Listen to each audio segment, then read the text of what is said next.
Assalamualaikum warahmatullahi wabarakatuh.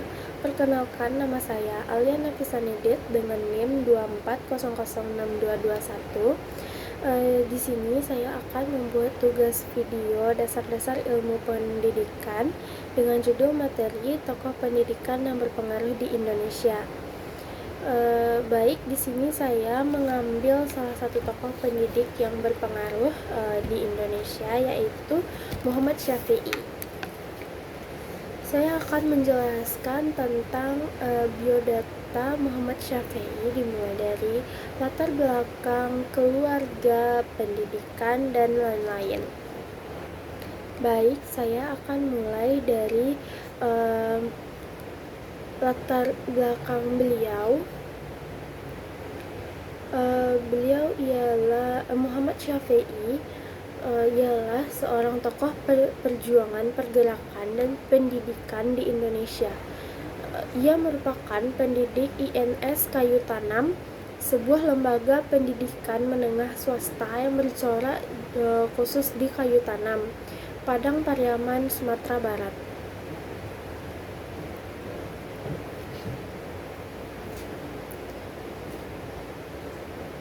Latar belakang beliau yaitu terdapat berbagai sumber berbeda yang berbicara mengenai tempat dan tanggal lahir Engku Muhammad Syafi'i. Mengutip dari Suryadi Sunuri, sebagaimana catatan dari beberapa sumber, Engku Muhammad Syafi'i lahir di Ketapang, Kalimantan Barat pada tahun 1893. Beberapa sumber lainnya di dalam tulisan itu menyebut bahwa tahun kelahirannya ialah 1896.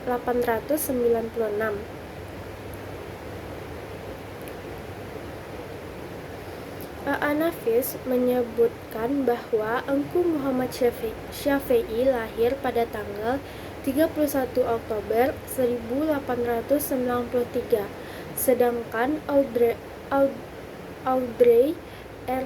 Kahin menyebutkan bahwa Engku Muhammad Syafi'i ialah guru kelahiran Kalimantan Barat pada tahun 1893.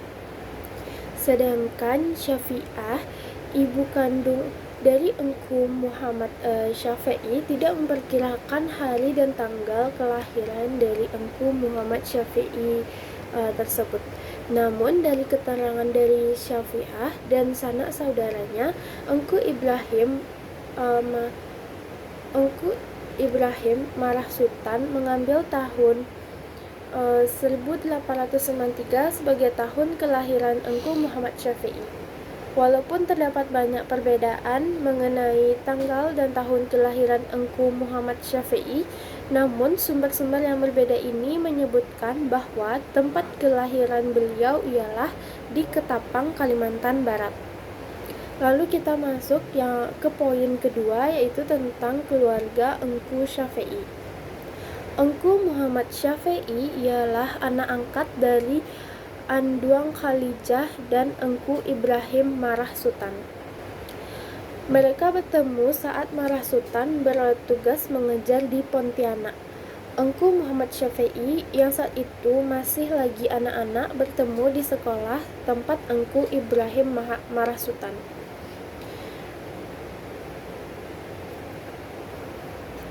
Pada saat itu Engku Muhammad Syafi'i bertemu dengan Engku Ibrahim Marah Sultan ketika Engku Marah Sultan di tempat mengajar. Engku Muhammad Syafi'i datang ke sana bukan sebagai murid untuk belajar, tapi untuk menjajakan makanan atau kue-kue kecil yang dibuat oleh ibunya. Sambil menjajakan makanan tadi, Syafi'i kecil ikut mencuri dengar dan menyimak pelajaran yang diberikan oleh Engku Ibrahim Marah Sultan dari balik jendela kelas. Bahkan Syafi'i kecil pun ikut bersuara di balik tembok ruangan ketika seisi kelas diajak bernyanyi oleh Marah Sultan. Sifat demikian yang membuat Sultan tertarik akan sosok Syafi'i kecil dan mencari tahu mengenai anak kecil ini. Singkat ceritanya, Syafi'i kecil yang sudah tidak beranyah diangkat berayah ini diangkat oleh sepasang Anduang Khalijah dan juga Engku Ibrahim Marasutan. Sebenarnya selain Engku Muhammad Syafi'i, Anduang Khalijah dan Engku Ibrahim Marasutan juga telah memiliki anak-anak angkat lainnya. Tetapi ada sesuatu yang lain di dalam diri Syafi'i kecil yang membuat kedua orang tua angkatnya ini tidak memiliki anak kandung untuk ketetapan hati mengangkat Engku Muhammad Syafi'i sebagai anak mereka. Engku Muhammad Syafi'i menikah dengan Joanna Siri pada 31 Oktober 1954. Joanna Siri merupakan kemenakan dari Muhammad Nasir. Momen pernikahan mereka bertepatan dengan perayaan 28 tahun INS Kayu Tanam. Dan pasangan ini dikaruniai 3 orang anak. Masuk ke poin ketiga, yaitu tentang pendidikan. Mengutip dari Suryadi Sunuri, majalah Panji Pustaka membuat secara lengkap riwayat pendidikan Engku Muhammad Syafi'i setelah Anduang Khalijah dan Engku Ibrahim Marasutan mengangkatnya sebagai anak. Pada tahun 1904, di usia 10 tahun, Engku Muhammad Syafi'i belajar di sekolah Melayu di Pidi, Aceh. Pada pertengahan tahun 1907, Engku Muhammad Syafi'i pindah ke sekolah Melayu di Pontianak. Setahun kemudian, beliau dikirim oleh orang tua angkatnya ke sekolah raja di Fordekok, Bukit Tinggi. Setelah berhasil lulus di ujian masuk sekolah bergengsi ini, yang juga adalah alma mater Engku Ibrahim Marasutan. Engku Muhammad Syafi'i tamat sekolah di sekolah guru itu pada tahun 1914 dan langsung diangkat menjadi guru di Kartini School di Betawi atau di Jakarta. Di sini juga bekerja sebagai guru Engku Ibrahim Marasutan dan saudara angkatnya Engku Sukardi. Selain mengajar, Engku Muhammad Syafi'i juga ikut kursus menggambar bersama guru menggambar terkenal, Tuan de Graaf. Engku Muhammad Syafi'i juga mengisi waktu dengan mengambil ujian bahasa Belanda dan lulus dengan predikat terbaik. Selain itu, di luar kegiatan sekolahnya, Engku Muhammad Syafi'i ikut terlibat aktif dalam berbagai kegiatan politik memperjuangkan usaha kemerdekaan negara Republik Indonesia. Kesadaran ini telah tumbuh sedari beliau sekolah di Sekolah Raja di Bukit Tinggi. Engku Ibrahim Marasutan selalu mengirimkan majalah dan tulisan politik dari para pengurus Indisepart. Dalam bukunya Dasar-Dasar Pendidikan, Engku Muhammad Syafi'i menjelaskan bahwa tahun 1912 beliau telah mempelajari buku atau tulisan dari Dr. Cipto Mangunkusumo, dari para pendiri dan pemimpin dari Indisepart dan pimpinan gerakan kemerdekaan Indonesia lainnya. Sebagai seorang intelektual Minangkabau dan pengurus partai politik pergerakan kemerdekaan Indonesia, Engku Ibrahim Marasutan percaya bahwa hanya selalu pendidikanlah bangsa Indonesia berhasil mencapai kemerdekaannya. Oleh karena itu, Engku Ibrahim Marasutan berusaha mengirimkan anaknya sekolah sejauh mungkin sehingga ke negeri Belanda. Masuk ke poin 4, yaitu Muhammad Syafi'i yang pergi belajar ke negeri Belanda. Menurut A.A. Nafis yang mengutip dari majalah Budaya Jaya, sebenarnya yang ingin dikirimkan oleh Engku Ibrahim Marasutan adalah Engku Sukardi, salah seorang anak angkat lainnya. Namun ketika situasi dunia saat itu telah Perang Dunia Pertama, dan keadaan Engku Soekardi yang telah berkeluarga membuat biaya pengiriman Engku Soekardi belajar ke negeri Belanda menjadi mahal sekali. Hal ini diakali oleh Engku Ibrahim Marasutan dengan menjadi guru bahasa Melayu dan kursus Melayu Gunung Sahari Betawi. Namun penghasilan dari memberikan pelajaran bahasa Melayu untuk orang asing ini tidak banyak membantu. Namun menghemat uang, tak jarang keluargaan Doang Kalijah dan Engku Ibrahim Marasutan makan nasi dan garam saja. Pada tanggal 31 Mei 1822, Engku Muhammad Syafi'i berangkat ke Belanda untuk belajar pendidikan kerajinan tangan dengan menumpang kapal Orange menuju Genoa, Italia. Pelepasan keberangkatan Engku Muhammad Syafi'i diadakan dengan meriah di Kartini School, sekolah tempat beliau mengajar pada tanggal 25 April 1922. Pada acara yang sama, Engku Soekardi, saudara angkat Engku Muhammad Syafi'i, berpidato ikut melepas. Kepergian Engku Muhammad Syafi'i ke Belanda adalah untuk melihat dinamika kenapa dan bagaimana sebuah negeri kecil yang daratannya lebih rendah dari permukaan air laut di Eropa Barat itu bisa maju dan kuat serta mampu menguasai Nusantara begitu lamanya.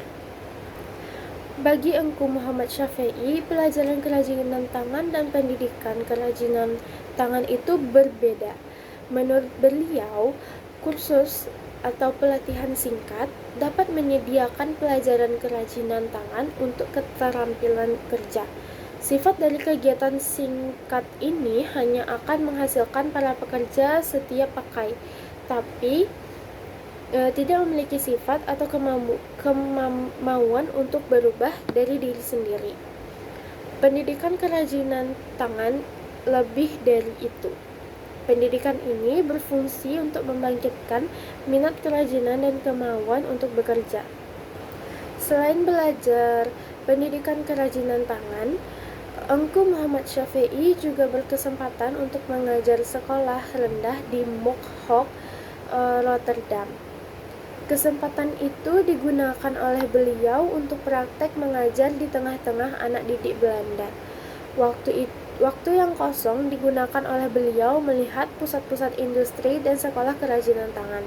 Selain itu, Engku Muhammad Syafi'i juga aktif dalam organisasi belajar Indonesia. Di organisasi ini, beliau berteman dengan para pelajar Indonesia lainnya yang juga tokoh pergerakan kemerdekaan Indonesia seperti Muhammad Hatta, Soebarjo, dan Sukiman. Engku Muhammad Syafi'i kembali ke Indonesia pada tahun 1925 pada tanggal 7 April 1926. Engku Muhammad Syafi'i sampai di Padang. Keinginan untuk mendirikan sekolah ini dibicarakan oleh Engku Abdul Rahman yang merupakan kemenakan dari Engku Ibrahim Marasutan. Sedari awal, Engku Abdul Rahman dan Engku Ibrahim berusaha menyelenggarakan sebuah sekolah yang mereka cita-citakan di Minangkabau. Lalu saya akan menjelaskan tentang perjuangan, pergerakan, dan kontribusi besar bagi Republik Indonesia. Poin pertama yaitu perjuangan politik prakemerdekaan. Sebagai seorang anak angkat dari Ibrahim Marasutan, seorang aktivis kemerdekaan dan intelektual besar Minangkabau yang paham bahwa bangsa Indonesia harus berjuang melalui pendidikan dari dan untuk mereka sendiri. Muhammad Syafi'i telah menjadi bagian dari kerja-kerja politik perjuangan kemerdekaan. Bersama ayahnya, Engku Muhammad Syafi'i menjadi anggota aktif De Indische dan partai penerusnya Insulinde. Selain itu, selama masa-masa tugas belajar di negeri Belanda, Engku Muhammad Syafi'i ikut bergabung dalam wadah pergerakan mahasiswa Indonesia di Belanda. Melalui organisasi ini, Engku Muhammad Syafi'i bertemu dan berkenalan dengan para aktivis Indonesia yang sama-sama belajar di Belanda. Pertemanan dan koneksi ini kemudian membawa Engku Muhammad Syafi'i aktif dalam berusaha pergerakan kemerdekaan di tanah air. Usaha-usaha bersama menjaga kemerdekaan dan kemudian mengisi kemerdekaan. Lalu kita masuk pada poin yang kedua, yaitu perjuangan pendidikan bangsa Indonesia melalui INS Kayu Tanam.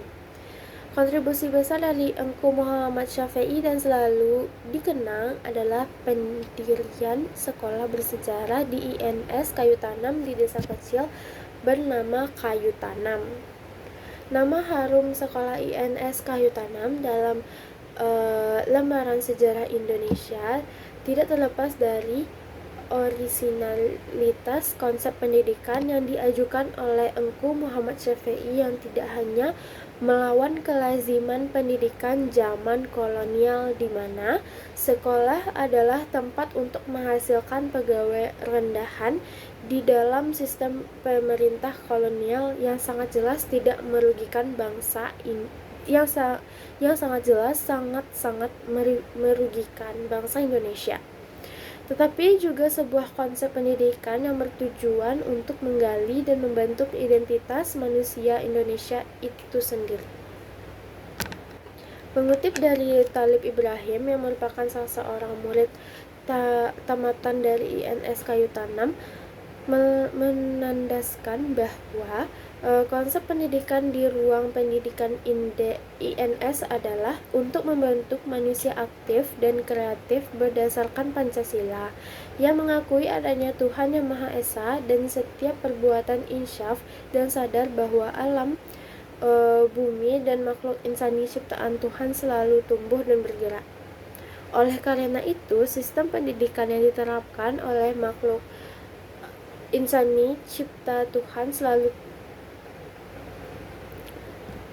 Oleh karena itu, sistem pendidikan yang diterapkan oleh ruang pendidikan yang menghasilkan INS Kayu Tanam, sistem pendidikan yang melahirkan manusia yang selalu aktif dan kreatif. Sistem pendidikan yang menghasilkan manusia yang pasif adalah mengingkari adanya Tuhan Yang Maha Esa. Lalu kita masuk pada masa pendudukan Jepang.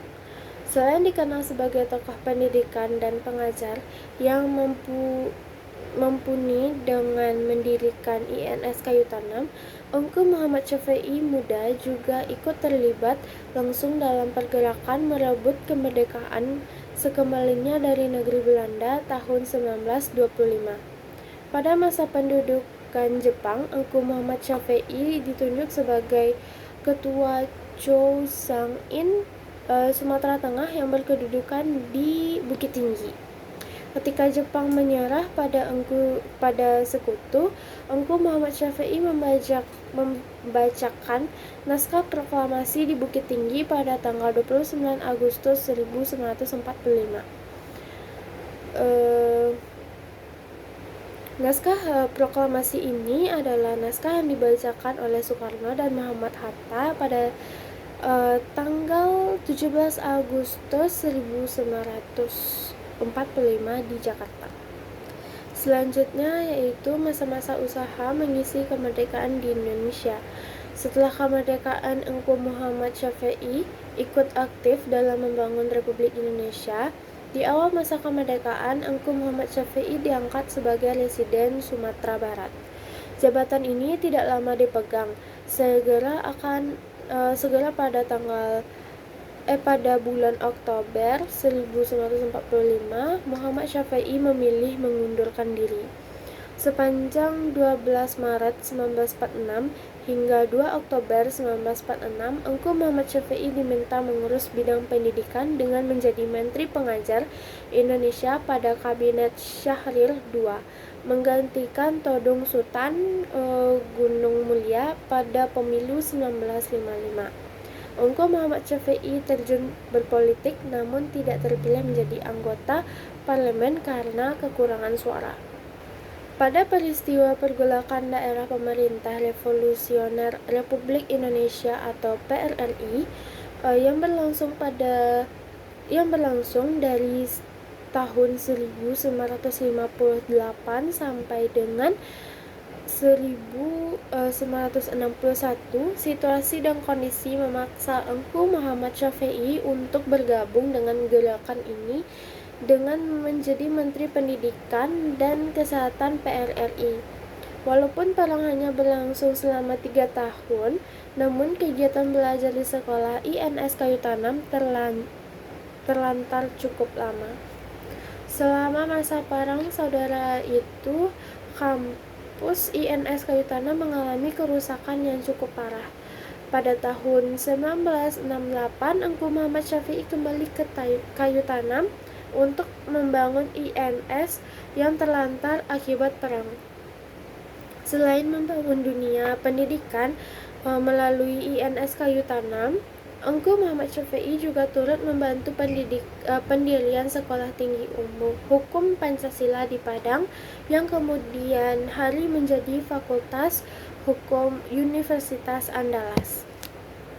Terakhir kita masuk pada biodata wafatnya Engku Muhammad Syafei. Engku Muhammad Syafei meninggal dunia pada tanggal 5 Maret 1969 di Jakarta ketika berupaya mengumpulkan donasi pembangunan kembali INS Kayu Tanam. Beliau meninggalkan seorang istri, Joanna Sitsri, dan 3 orang anak yang masih kecil.